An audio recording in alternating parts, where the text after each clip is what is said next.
నేడు దివంగత నేత ఉమ్మడి ఏపీ మాజీ CM doctor YS Rajasekhara Reddy జయంతి. ఈ సందర్భంగా ఇడుపులపాయలోని వైఎస్ఆర్ ఘాట్ దగ్గర ఆంధ్రప్రదేశ్ మాజీ ముఖ్యమంత్రి వైఎస్ జగన్మోహన్ రెడ్డి, వైఎస్ఆర్ సతీమణి వైఎస్ విజయమ్మ, వైఎస్ భారతి నివాళులు అర్పించి ప్రత్యేక ప్రార్థనలు చేశారు. జగన్ వెంట వైఎస్ఆర్సీపీ ఎంపీలు వైఎస్ అవినాష్ రెడ్డి, గురుమూర్తి, తనూజారాణి, వైఎస్ఆర్సీపీ నేతలు ఉన్నారు. జగన్తో పాటు మేనత్త విమలమ్మ, మేనమామ రవీంద్రనాథ్ రెడ్డి తదితరులు ప్రత్యేక ప్రార్థనలో పాల్గొన్నారు. మరోవైపు వైఎస్ఆర్ జయంతి సందర్భంగా జగన్ ట్వీట్ కూడా చేశారు. నాన్న, మీ 75వ పుట్టినరోజు మా అందరికీ పండుగ రోజు. కోట్లాది కుటుంబాలు ఇవాళ మిమ్మల్ని జ్ఞాపకం చేసుకుంటున్నాయి. వైఎస్ఆర్ కాంగ్రెస్ కార్యకర్తలు, నాయకులు, అభిమానులు మీ పుట్టినరోజున సేవా కార్యక్రమాల్లో ముందుకు సాగుతున్నారు. ప్రజా శ్రేయస్సు కోసం మీరు చూపిన మార్గం మాకు శిరోధార్యం.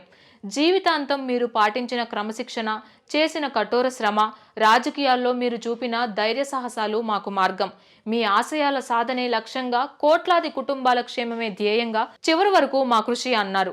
మరోవైపు వైఎస్ రాజశేఖర రెడ్డి 75వ జయంతి కార్యక్రమాన్ని తెలుగు రాష్ట్రాల్లో అభిమానులు, వైఎస్ఆర్సీపీ శ్రేణులు ఘనంగా నిర్వహిస్తున్నాయి. తాడేపల్లిలోని వైఎస్ఆర్సీపీ కేంద్ర కార్యాలయంలో వైఎస్ఆర్ జయంతి వేడుకలను నిర్వహించారు. వైఎస్ఆర్ జయంతి సందర్భంగా రక్తదానం, పేదలకు వస్త్రాల పంపిణీ, అలాగే ఆసుపత్రుల్లో రోగులకు పండ్లు పంపిణీ, రహదారుల పక్కన మొక్కలు నాటడం వంటి సేవా కార్యక్రమాలను చేపట్టారు.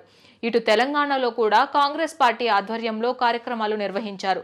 అలాగే ఇవాళ విజయవాడలో ఆంధ్రప్రదేశ్ కాంగ్రెస్ పార్టీ ఆధ్వర్యంలో వైఎస్ఆర్ జయంతి కార్యక్రమాన్ని నిర్వహిస్తున్నారు.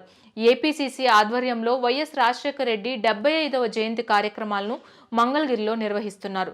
ఈ కార్యక్రమానికి రావాలంటూ ఏపీసీసీ అధ్యక్షురాలు వైఎస్ షర్మిలారెడ్డి ఇప్పటికే పలువురు కాంగ్రెస్ ముఖ్య నేతల్ని ఆహ్వానించారు. తెలంగాణ ముఖ్యమంత్రి రేవంత్ రెడ్డి, ఆ రాష్ట్ర డిప్యూటీ సీఎం బట్టి విక్రమార్క, మంత్రులు పొంగిలేటి సుధాకర్ రెడ్డి తదితరులు ఈ కార్యక్రమానికి హాజరవుతున్నారు. అలాగే ఏపీ కాంగ్రెస్ పార్టీ వ్యవహారాల ఇన్ఛార్జ్ మాణికం ఠాగూర్ ముఖ్య అతిథిగా పాల్గొంటారని ఆ పార్టీ నేతలు తెలిపారు.